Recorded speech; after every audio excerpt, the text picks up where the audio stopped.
Hello everyone, मैं प्रदीप कुमार आगाज IAS institute के यूट्यूब चैनल पर आप सभी का स्वागत करता हूं। तो आइए आज के इस वीडियो में हम लोग बात करने वाले हैं यूपीएससी के प्रीलिम्स फैक्ट है। प्रीलिम्स फैक्ट का आज का जो टॉपिक है वो है पर्यावरण संरक्षण शुल्क है। तो चलिए हम पर्यावरण संरक्षण शुल्क के बारे में पूरे विस्तार से जानते हैं।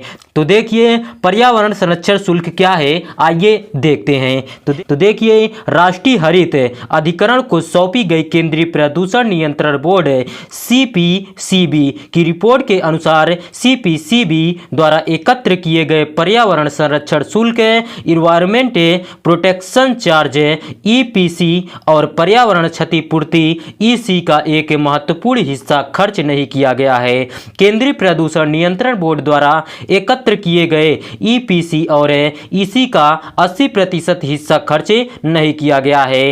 तो चलिए अब हम लोग देखते हैं पर्यावरण संरक्षण शुल्क क्या है, आइए समझते हैं। तो देखिए ईपीसी एक फंड है जिसका उपयोग केंद्रीय प्रदूषण नियंत्रण बोर्ड सीपीसीबी द्वारा दिल्ली एनसीआर में वायु गुणवत्ता में सुधार के लिए वैज्ञानिक इनपुट प्रदान करने हेतु किया जाता है। सीपीसीबी पर्यावरण संरक्षण शुल्क फंड के तहत आईआईटी और एनईआरआई जैसे अन्य संस्थानों के साथ काम करता है। ईपीसी सर्वोच्च न्यायालय के एक आदेश है एमसी मेहता बनाम भारत संघ मामला 1985 के अनुसार है और दिल्ली एनसीआर में वायु गुणवत्ता सुधार तथा संबंधित कार्यों जैसे अनुसंधान एवं विकास गतिविधियों वाहन प्रदूषण नियंत्रण स्वास्थ्य प्रभाव अध्ययन तथा दिल्ली एनसीआर पंजाब में प्रदूषण को नियंत्रित करने के लिए विशिष्ट परियोजनाओं हेतु प्राप्त किया जाता है।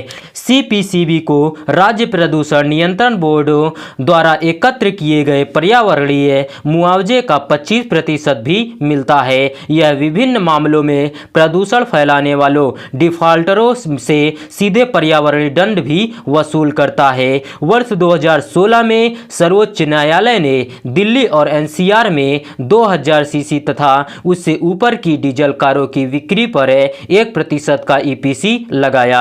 तो चलिए अब हम लोग देखते हैं पर्यावरणीय क्षतिपूर्ति क्या है, आइए देखते हैं। तो देखिए इसी एक उपकरण है जिसका उद्देश्य पर्यावरण की रक्षा करना और प्रदूषण से होने वाले नुकसान को कम करना है। यह प्रदूषण के भुगतान के सिद्धांत पर काम करता है, जिसका अर्थ है कि जो लोग पर्यावरण को प्रदूषित करने के लिए जिम्मेदार हैं उन्हें इसकी बहाली की लागत या इससे होने वाले नुकसान के क्षतिपूर्ति का वहन करना चाहिए। पर्यावरणीय क्षतिपूर्ति के अंतर्गत पर्यावरण को प्रदूषित करने अथवा कृत्यों के माध्यम से मानव स्वास्थ्य पर प्रतिकूल प्रभाव डालने वाले संबद्ध व्यक्तियों, कंपनियों अथवा संस्थाओं पर मौद्रिक दंड अधिरोपित किया जाता है।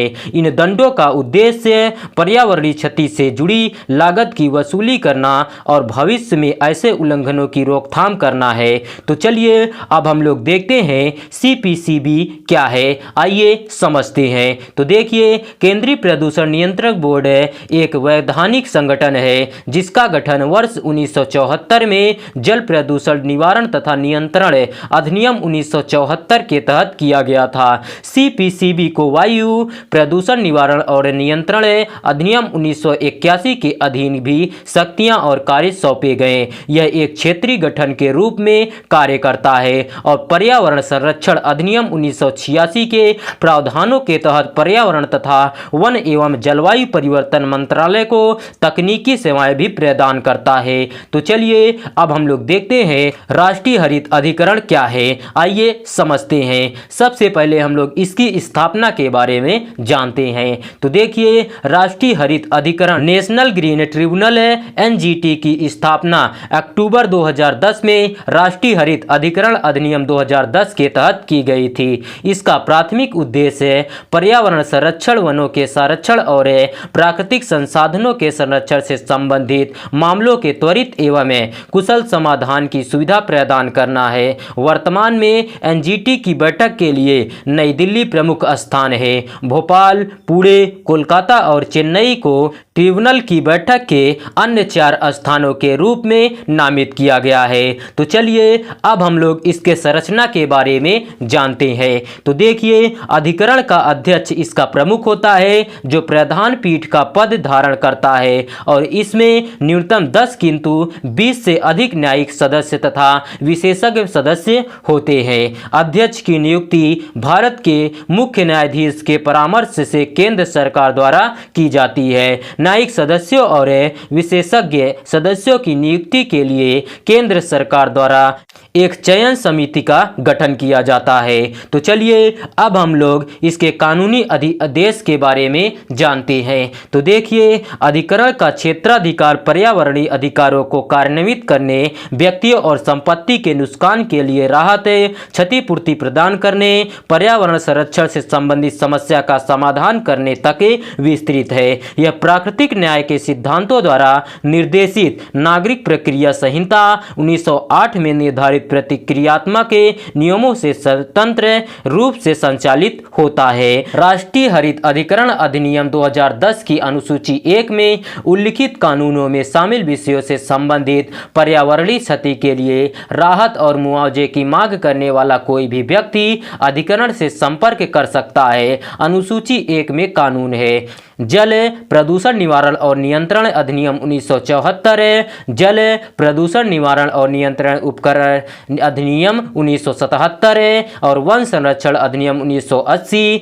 वायु प्रदूषण निवारण और नियंत्रण अधिनियम 1981, पर्यावरण संरक्षण अधिनियम 1986 और सार्वजनिक दायित्व बीमा अधिनियम 1991 और जैव विविधता अधिनियम 2002। तो चलिए आज का वीडियो यहीं पर समाप्त होता है। तो देखिए, अगर आप लोगों को इसका पीडीएफ चाहिए तो इसका पीडीएफ आप लोगों को टेलीग्राम चैनल पर मिल जाएगा। टेलीग्राम चैनल का नाम है आगाज आईएएस इंस्टीट्यूट और टेलीग्राम चैनल का लिंक आप लोगों को इस वीडियो के डिस्क्रिप्शन में भी मिल जाएगा। आप लोग यहां से भी जाकर टेलीग्राम चैनल को ज्वाइन कर सकते हैं और पीडीएफ डाउनलोड कर सकते हैं। तो चलिए अब हम लोग मिलते हैं नेक्स्ट वीडियो में। धन्यवाद। Keep learning, keep growing.